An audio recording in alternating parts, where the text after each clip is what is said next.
Assalamualaikum warahmatullahi wabarakatuh. Alhamdulillah, nahmaduhu wa nasta'inuhu wa nastaghfiruh. Wa na'udzu billahi min shururi anfusina wa sayyiati a'malina. May yahdihillahu fala mudilla lahu wa may yudlilhu fala hadiya lahu. Asyhadu an la ilaha illallah wa asyhadu anna Muhammadan 'abduhu wa rasuluh. قال الله تعالى في كتابه الكريم أعوذ بالله من الشيطان الرجيم يا أيها الذين آمنوا اتقوا الله حق تقاته ولا تموتن إلا وأنتم مسلمون وقال إن الحكم إلا لله. Jamaah yang berbahagia, alhamdulillah kita masih berkesempatan, dan itu tidak lain adalah karena kudrah dan iradah dari Allah Subhanahu wa ta'ala.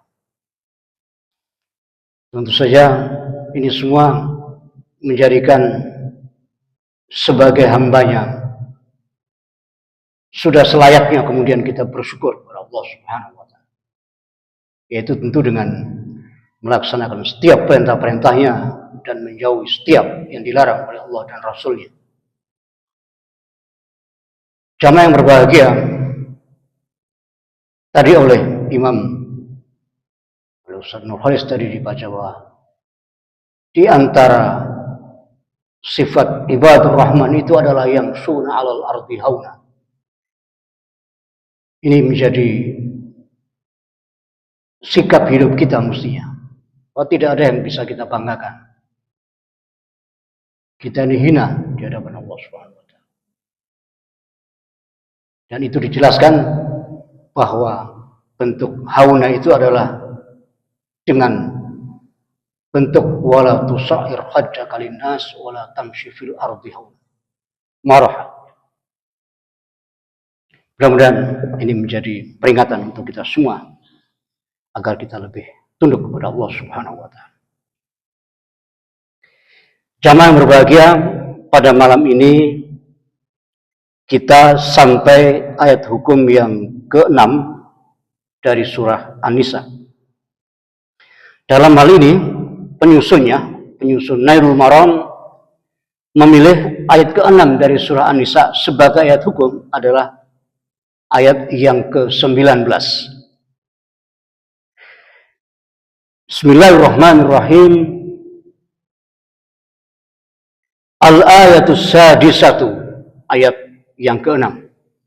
Tentu maksudnya adalah ayat hukum yang ke-6. Ialah a'udzubillahi minasyaitonir rajim. Ya ayyuhalladzina amanu, wahai sekalian orang-orang yang beriman. La yahillu, tidak halal, lakum, untuk kamu semua, antarisun nisa'a karha, bahwa engkau mewarisi perempuan itu dengan paksa, tanpa kerelaan mereka.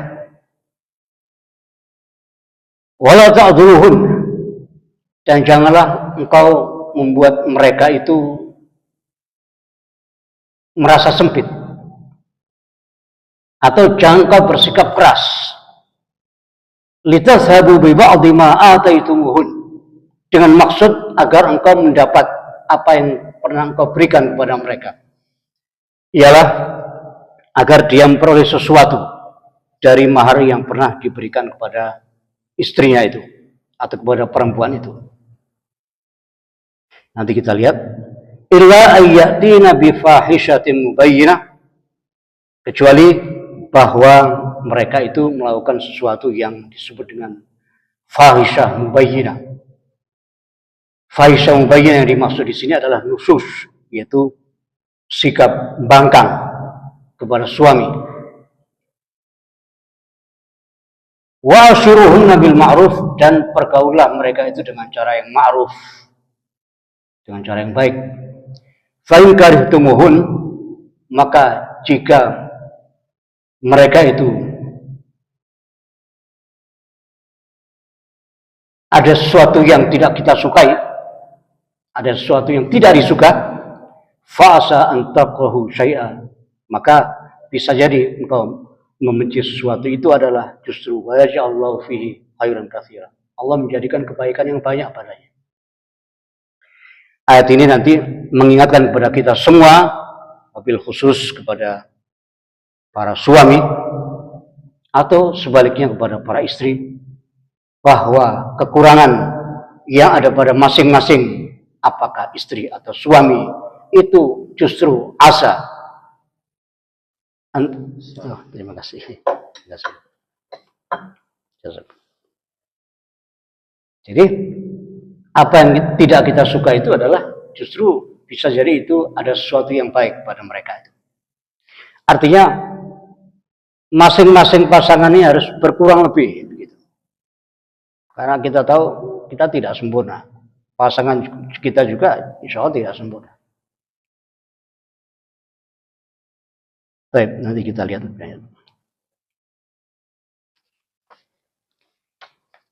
Kita lihat penafsirannya. Sebelum kita lanjutkan bacaan kita, penafsiran penulis Nailul Maram terhadap ayat ini cukup panjang, sehingga sekali lagi saya ambil beberapa hal yang poin dan langsung terkait dengan persoalan.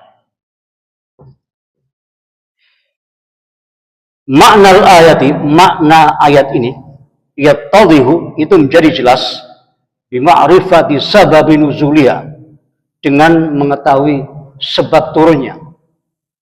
Dengan kita mengetahui sebab turunnya ayat ini, maka kita akan menjadi jelas apa yang dimaksud oleh An-Nisa ayat yang ke-19 ini. Wahwa, yaitu, dan dia, sama saja. Ma akhrajahu Bukhari, apa yang diriwayatkan oleh Bukhari. Wa ghairu, juga yang lainnya. An Ibnu Abbas, dari jalurnya Ibnu Abbas. Dia berkata, kamu adalah mereka di zaman jahiliyah itu, idza mata ar-rajul, apabila seseorang itu mati, kana auliya'uhu, adalah wali-walinya itu, wali-walinya si laki ini yang mati itu, ahaqqa bimra'atihi, adalah lebih berhak terhadap istri yang ditinggal itu. Jadi kalau suaminya mati, maka nanti keluarga terdekat dari suaminya itu berhak terhadap istri yang ditinggal itu. Berhak dalam pengertian bisa diambil, pokoknya menggantikan posisi saudara yang mati itu, begitu kasarnya. Insya'a ba'dhum, kalau sebagian dari mereka itu menghendaki, tazawwaja, maka dikawin. Jadi kalau mau dikawin, nanti diriwayatkan, kalau enggak gitu. Wa insya'u, dan kalau mereka mau, maka zawwajuha, mereka mengawinkannya. Ya kalau mau dikawin sendiri, kalau enggak dikawinkan ke orang lain. Wa insya'u, dan kalau mereka mau, lam yuzawwijuha, mereka tidak kawinkan dengan yang lain. Jadi pokoknya keluarga terdekat dari almarhum itu lebih berhak terhadap istri almarhum yang ketika itu notabene statusnya sudah janda itu. Fahum, maka mereka ahaqqu biha, lebih berhak terhadapnya, min ahliya, daripada keluarganya si laki-laki, si perempuan itu sendiri. Ini sebuah tradisi yang di luar nalar. Karena kalau kita berpikir dengan jernih, dengan baik, tentu perempuan itu ketika suaminya sudah meninggal, dia kembali kepada keluarganya. Begitu mesti.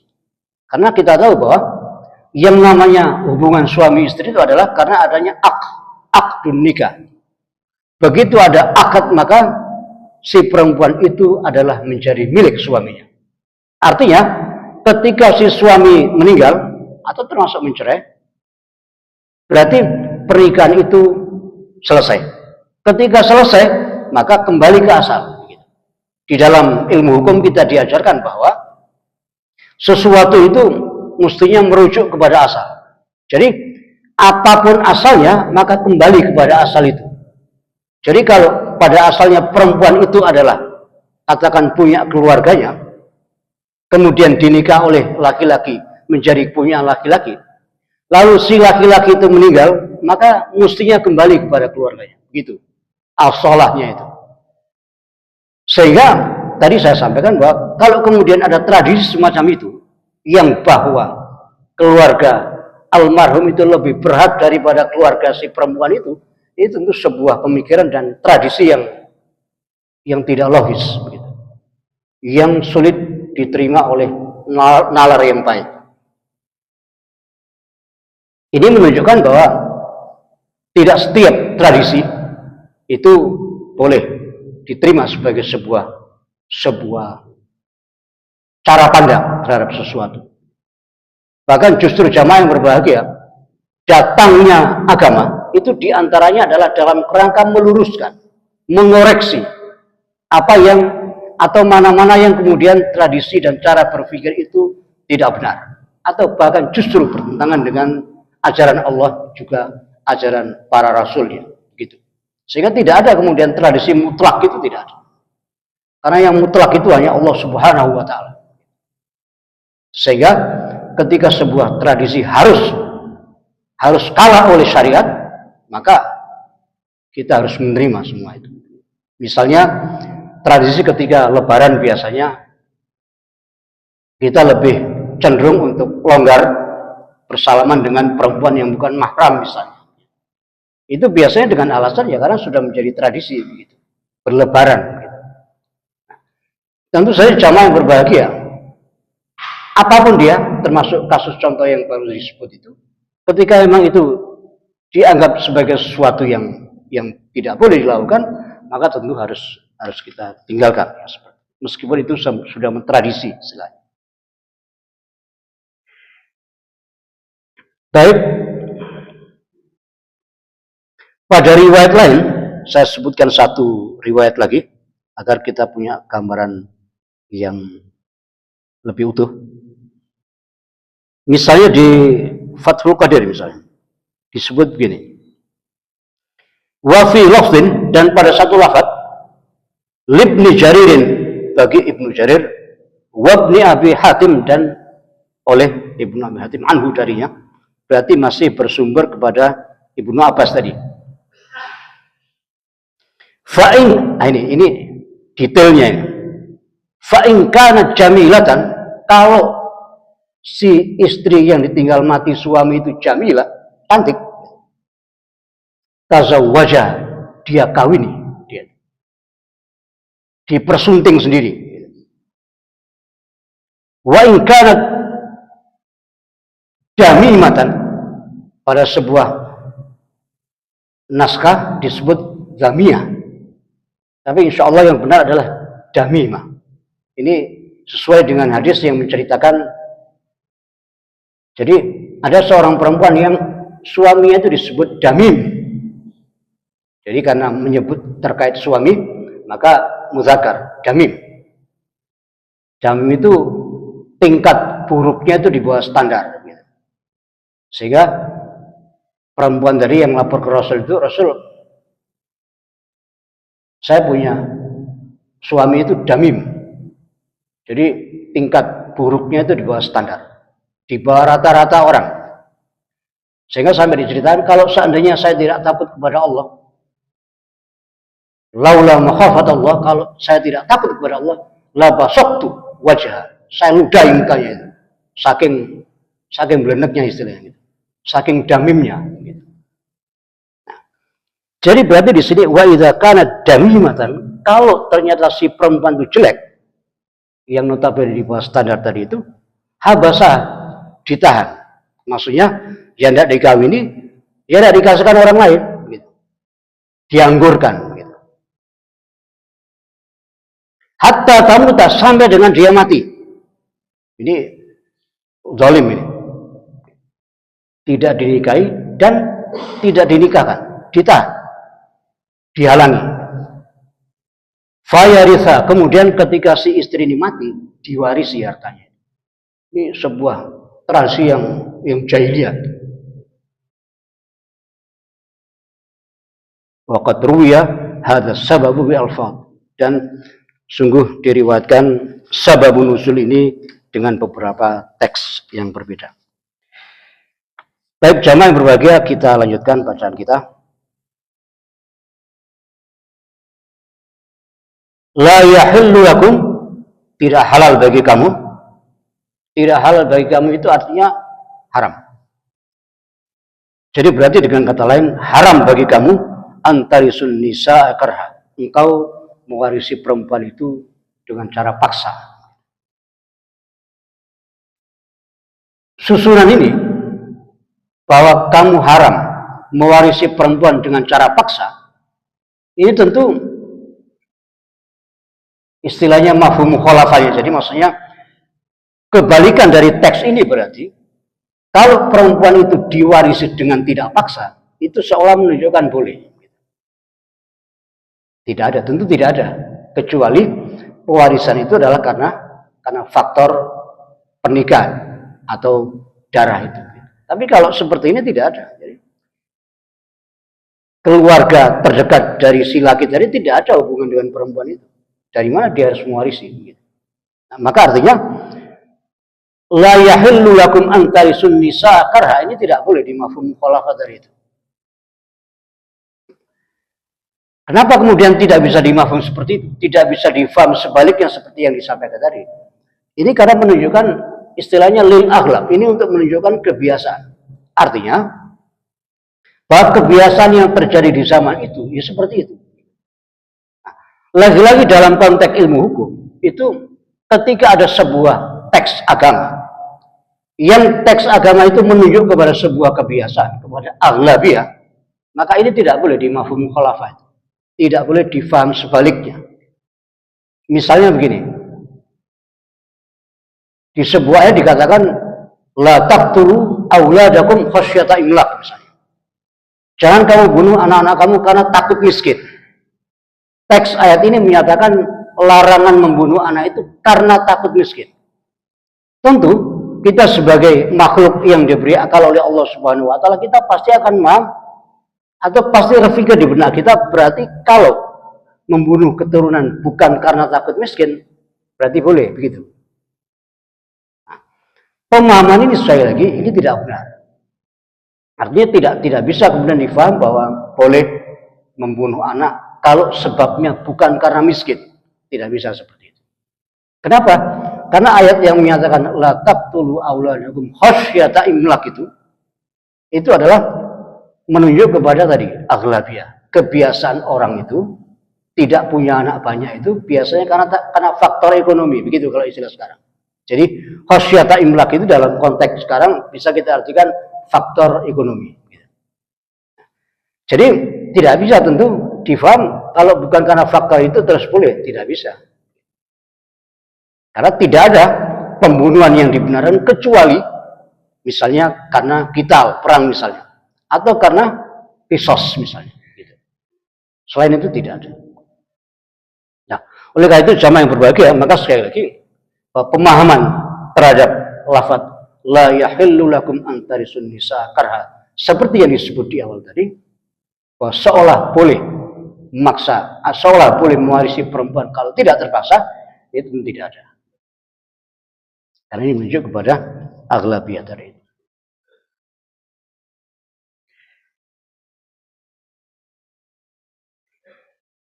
Berikutnya, wala yahillu lakum, dan tidak halal bagi kamu, sama seperti tadi berarti haram. Pengertian wala yahillu lakum an ta'dhuluhun ini adalah bermula dari larangan tadi. Wala ta'dhuluhunna. Karena kita tahu la ta'dhulu seperti yang disebut di An-Nisa 19 itu, la ta'dhulu itu adalah kalau secara bahasa itu seperti yang sudah sama-sama kita pahami, ini adalah sebuah larangan. Lagi-lagi dalam konteks bahasaan, untuk menunjuk sebuah larangan itu tidak harus atau tidak selalu dalam bentuk kata yang melarang. Misalnya melarang berzina, tidak selalu dalam bentuk jangan berzina, tidak selalu begitu.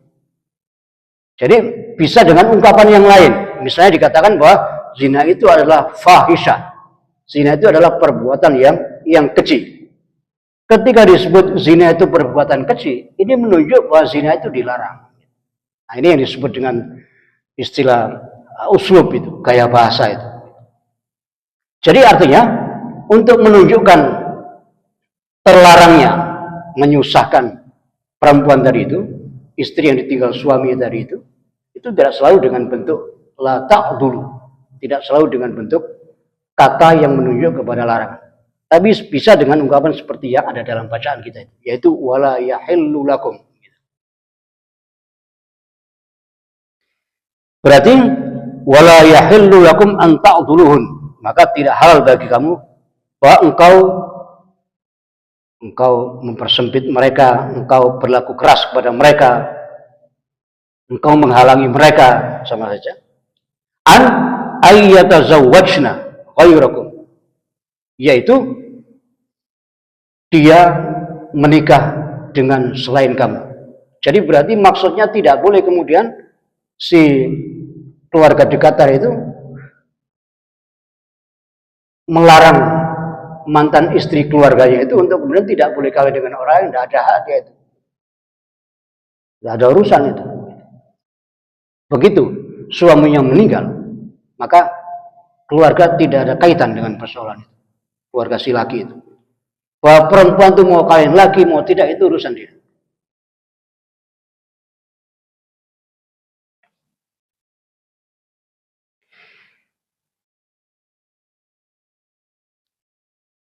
Berikutnya, litazhabu bi ba'dhi ma ataitumuhun. Kamu melakukan itu tadi, jadi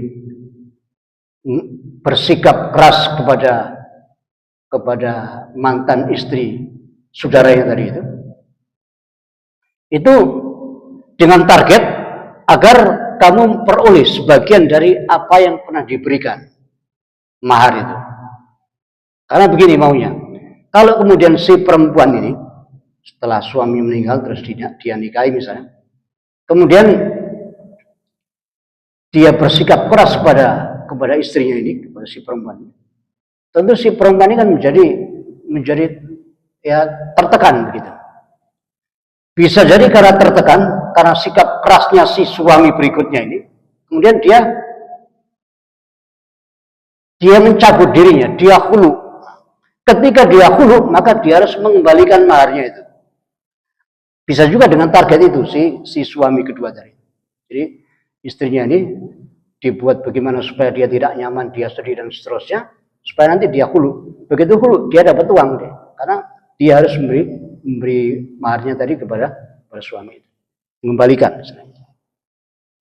Jadi ini target yang jahat sekali. Ayat ta'khudhu mirasahunna. Nah ini, yaitu engkau bermaksud untuk mengambil warisnya diantaranya. Kalau di sini, idza mutna, kalau kemudian dia itu mati.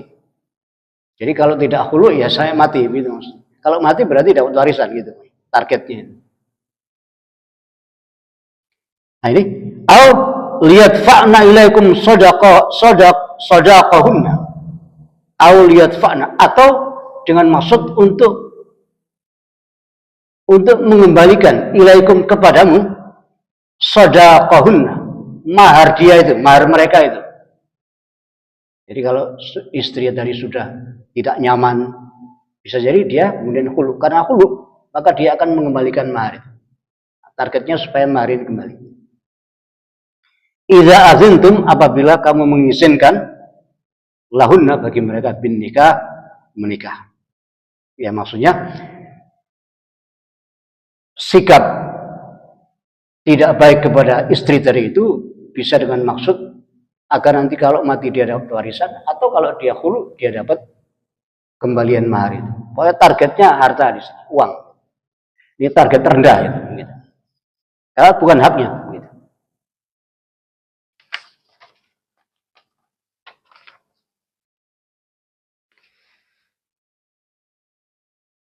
Baik, kita lanjutkan dulu. Wal aula, dan yang lebih utama,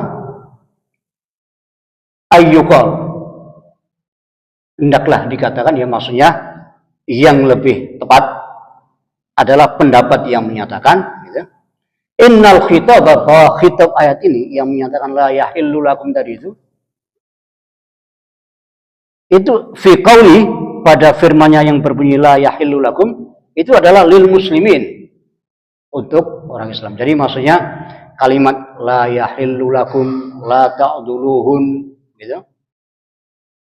Itu maksudnya adalah ditujukan kepada seluruh kaum muslimin, gitu maksudnya. Jamaah yang berbahagia, kenapa poin ini saya ambil dalam ringkasan ini? Karena ada pendapat lain yang menyatakan misalnya bahwa khitab ayat ini itu ditujukan kepada za qarabah atau zu qarabah, kepada kerabat dekatnya, gitu. Ini penafsiran yang terlalu umum dan kalau secara hukum tidak ada kaitan. Keluarga dekat itu apa kaitannya dengan si mantan istri laki-laki tadi itu? Sehingga pendapat ini, pendapat yang menyatakan bahwa khitab la yahillu lakum, terus la ta'duluhun dan seterusnya itu kalau dikaitkan kepada keluarga dekat, ini tentu tidak bisa kita terima. Kemudian ada juga yang menyatakan bahwa ayat ini ditujukan kepada suami. Pendapat ini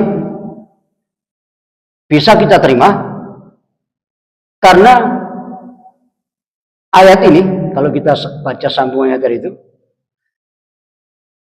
itu menunjuk kepada si suami. Jadi wala ta'dhuluhunna, jangan kamu persempit mereka, jangan kamu bersikap kasar kepada mereka, itu dengan target litadhhabu bi ba'dhi ma ataitumuhun. Ma ataitumuhun itu maksudnya mahar. Yang beri mahar tidak lain adalah suami. Maka jamaah yang berbahagia, dalam hal ini kita tentu lebih sepakat kepada pendapat yang menyatakan bahwa ayat ini khitabnya ditujukan kepada suami, bukan kepada seluruh kaum muslimin. Tapi kita lanjutkan dulu bacaannya ini.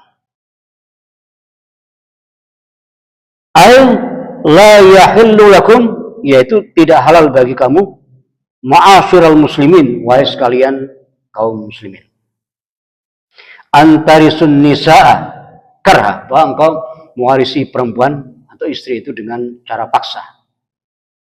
Kama kanat taf'aluhul jahiliyatu, sebagaimana yang dulu pernah dilakukan di masa jahiliyah. Wala yahillu lakum, dan tidak halal bagi kamu, ma'asyiral muslimin, wahai sekalian kaum muslimin, an ta'dhulu azwajakum, bahwa engkau berlaku kasar kepada istri-istrimu, atau engkau bersikap yang tidak baik kepada istri-istrimu. Ay tahbisuhunna indakum, yaitu dengan cara diantaranya kamu menjarakan dia, kamu membatasi aktivitasnya, membatasi keinginannya. Sudah tidak dikawin, tapi tidak boleh kawin dengan orang lain. Ma'a adami raghbatikum fihin, bersama tidak adanya kesukaan kamu pada mereka. Maksudnya padahal kamu tidak suka kepada mereka. Sudah tidak ada perasaan cinta, tidak ada perasaan sayang, tapi diperlakukan dengan cara yang tidak baik. Ini zalim sekali. Na'udzubillah min dzalik. Kita lanjutkan dulu. Wa ashiruhunna bil ma'ruf, dan pergaulilah mereka dengan cara yang baik. Jamaah yang berbahagia, kalau kita amati teks yang terkait dengan mensikapi pasangan dengan baik, itu sejauh yang kita tahu, insya Allah, itu khitabnya ditujukan kepada laki-laki. Seperti ini, ashiruhunna bil ma'ruf, pergaulilah mereka dengan cara yang baik. Yang diperintah mempergauli dengan baik ini si suami. Dalam konteks seperti ini, khitabnya ditujukan kepada suami itu karena memang yang aktif biasanya laki-laki gitu. Jadi sementara perempuan itu sama punya sikap mempergauli dengan cara baik, tapi itu dengan sikap yang berbeda dengan laki-laki. Laki-laki cenderung terbuka gitu. Perempuan justru cenderung sebaliknya. Tidak menampakkan secara terus terang, padahal sesungguhnya dia mempergauli atau ngeramut suaminya itu dengan baik. Nah, oleh karena itu, maka khitab-khitabnya biasanya ditujukan kepada laki-laki. Misalnya, hadis yang menyatakan bahwa tunkahul mar'ah li arba'in misalnya. Perempuan dinikahi karena 4 hal. Ini artinya yang diajak bicara itu kaum laki-laki. Kenapa ya? Karena yang aktif adalah laki-laki. Meskipun sekali lagi perempuan juga punya kehendak yang sama, tapi sikapnya yang berbeda. Mereka cenderung lebih tertutup misalnya. Baik. Air yaitu bima huwa ma'rufun fi hadhihi syariat. Dengan sesuatu yang dia itu mu'arraf ya. Yang dikenal di dalam syariat ini.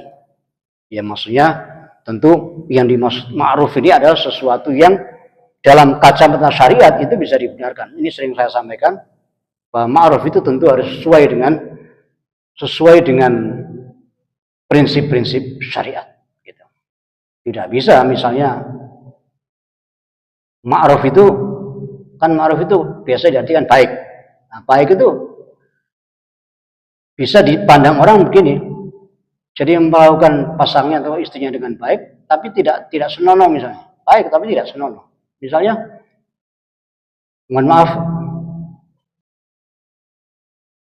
bersikap romantis terhadap istrinya misalnya, tapi di depan umum. Misalnya. Sikap romantis itu baik, tapi tidak senonoh karena di depan umum misalnya. Nah, begitu. Nah, oleh karena itu, ini bisa masuk kategori tidak sesuai dengan syariat. Meskipun sikap itu sebenarnya adalah baik. Tapi karena tempatnya, maka menjadi tidak baik. Kecuali kalau di negeri-negeri yang memang seperti itu. Misalnya bersikap romantis terhadap pasangan atau istri, atau mungkin suami, baliknya. Di barat misalnya. Kalau di barat tidak ada urusan. Atau di Bali misalnya. Tapi kalau di negeri-negeri yang notabene mayoritas muslim itu tentu tidak bisa diterima mutlak. Itu bisa menjadi persoalan. Karena itu istilahnya tidak ta'arafahul ukul. Itu istilah otak kita tidak bisa menerima yang seperti itu.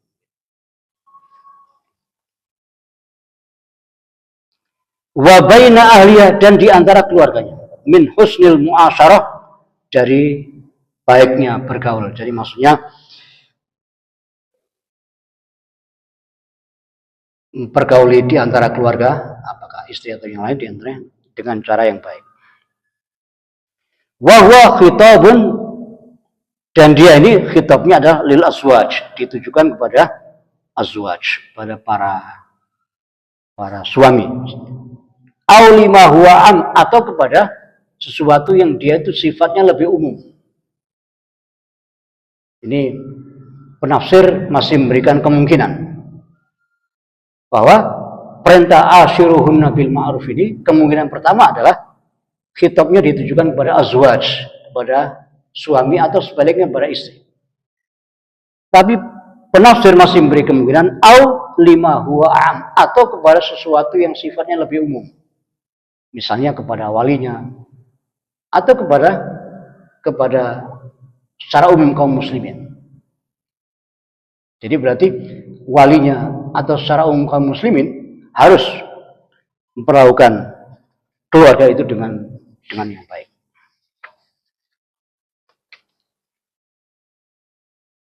Jamaah yang berbahagia,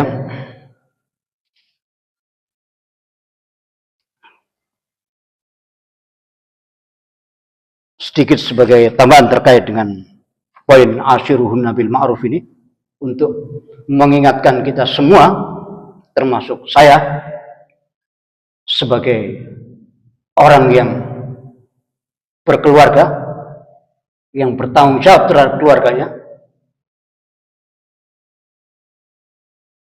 Rasul mengingatkan di antaranya misalnya agar kemudian kalau terjadi sesuatu yang sifatnya konflik misalnya, karena biasa ada riak-riak kecil yang kemudian menjadikan suami istri itu ribut misalnya, gara-gara anak itu biasanya. Bapaknya pengen anaknya ke sana, ibunya pengen ke sana, ribut biasanya. Gitu. Nah, kalau terjadi seperti itu, Rasul mengingatkan bahwa wala tahjur illa fil bait. Jangan sampai kemudian ribut dari itu, kemudian tahjur, kamu berhijrah. Maksudnya kamu kemudian ya kasarnya pergi gitu. Jangan. Kecuali tetap dalam rumah. Jadi mohon maaf kalau misalnya kemudian biasanya pasangan itu, bapak ibu itu misalnya terbiasa di sebuah kantor misalnya, ketika terjadi ribut jangan keluar rumah, tetap di rumah itu gitu. Apakah di ruang tamu atau di mana? Jangan kemudian tinggal di gardu misalnya atau tinggal di mana gitu. Karena kalau terjadi sesuatu itu yang bertanggung jawab si suami. Itu masalah. Wala tahjur illa fil bait. Terus satu lagi, wala tuqabbih. Jangan memburukkan. Mungkin pasangan tidak bermaksud, tetapi itu bisa menyinggung perasaannya. Misalnya mohon maaf,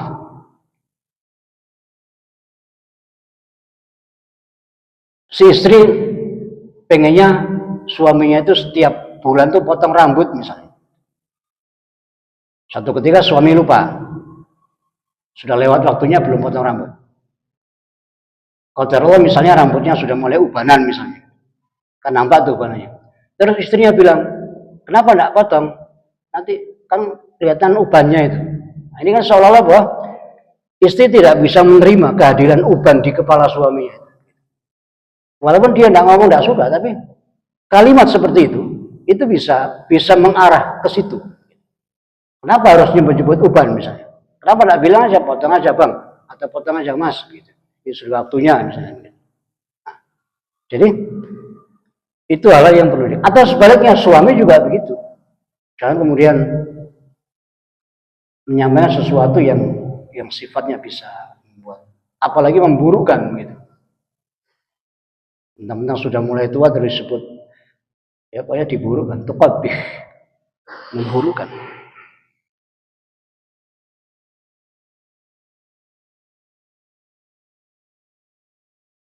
Jadi karena begini jamaah yang berbahagia, apalagi kalau sudah mulai tua, sudah tidak ada yang bagus, baik si suami ataupun istri, sama-sama sudah tidak bagus itu sebenarnya.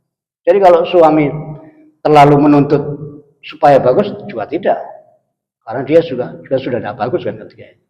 Jadi sudah harus mulai, ya walhasil harus sama-sama sadar, menyadari. Tidak bisa kemudian kehidupan suami istri itu seperti orang di pengadilan, haram halal, maksudnya saklek-saklekan, tidak bisa seperti itu.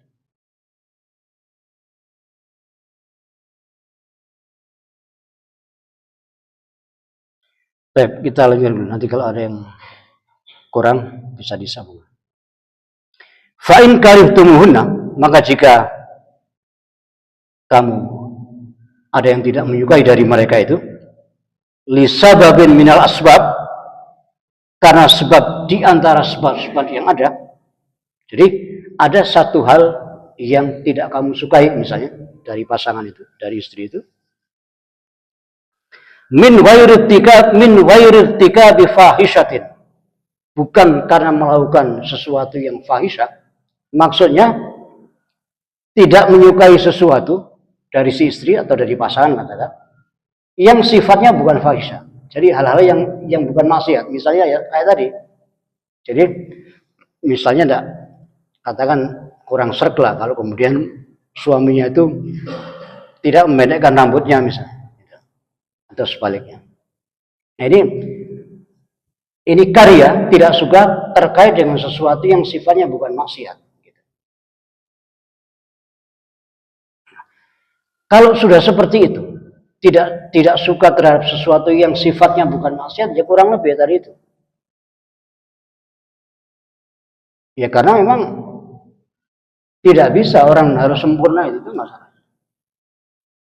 Jadi tidak bisa misalnya gara-gara, mohon maaf, istrinya sudah putih semua rambutnya terus cerai misalnya, tidak bisa begitu itu. Karena ini terkait dengan istilah tadi ditafsirkan min ghairi irtikabi fahisha. Ini bukan perilaku yang sifatnya fahisha. Itu tidak digandaki oleh istrinya itu. Tentu kalau mau sepanjang hidupnya perempuan itu maunya rambutnya hitam terus kalau mau. Jadi kalau yang kita tidak suka itu sesuatu yang sifatnya bukan fahisha, ya harus kurang lebih. Tidak boleh sakal-sakalkan itu. Kalau terus cerai misalnya, waduh, mau bilang misalnya.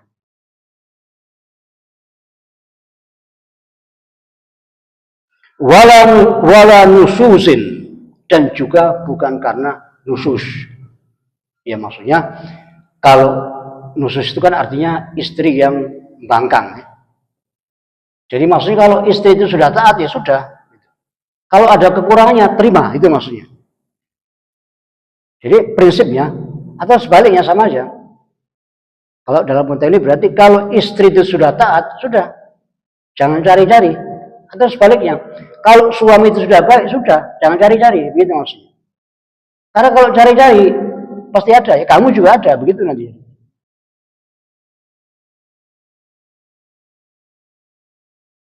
Nah, oleh karena itu diingatkan Allah, fa'asa an takrahu syai'an, maka boleh jadi bahwa engkau tidak suka sesuatu, itu wa yaj'alallahu fi, Allah jadikan padanya khairan katsiran, kebaikan yang banyak. Kita tidak suka, misalnya, mohon maaf, mungkin masakan istri kita kurang sedikit misalnya, kita kurang suka misalnya. Ya maklumi, karena Allah jadikan kebaikan yang lain pada dia. Misalnya dia taat betul pada suami, bersyukur terus. Atau sebaliknya, suami penghasilannya kok tidak banyak misalnya, padahal dia sudah banting tulang, terima, syukuri. Karena Allah jadikan kebaikan dari suami itu, artinya dia adalah orang yang baik misalnya.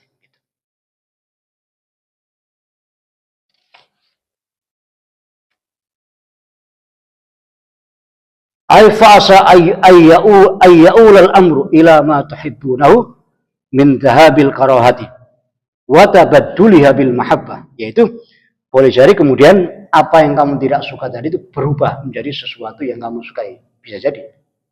Pada asalnya tidak suka model sambelnya, akhirnya suka, bisa jadi itu. Nah, jangan keburu vonis itu. Fayakuna fi dzalika khairun katsir. Nah, itu maka adalah pada hal yang demikian itu kebaikan yang min istidamatis suhbah, dari keberlangsungan suhbah. Suhbah itu persahabatan, maksudnya berduanya itu supaya terus langgeng gitu. Wa husulul aulad, jadi kalau sudah langgeng maka husulul aulad, menghasilkan anak, ya beranak pinak maksudnya. So kalau tidak langgeng tentu al aulad tidak terjadi, tapi kalau langgeng kan insya Allah beranak pinak. Ai fa in karihtumuhunna, kalau kamu ada yang tidak sukai dari mereka, fasbiru, ini sabarlah. Wala tufarikuhun, dan jangan kemudian gampang kamu ceraikan mereka itu bimujarradi hadhihi nafrah, karena semata-mata ada yang tidak kamu sukai. Wah, itu naif betul itu. Gara-gara istri misalnya Ya ada sesuatu yang kita suka lah. Masakannya mungkin kurang enak. Gara-gara itu cerai. Tidak bisa. Kata ini diingatkan fasbiru, bersabarlah. Karena tadi fa'asa an takrahu syai'ah, maka bisa jadi engkau tidak suka sesuatu, itu wa yaj'alullahu fi khairin. Allah jadikan padanya kebaikan yang banyak. Demikian, mudah-mudahan bermanfaat. Walaupun assalamualaikum.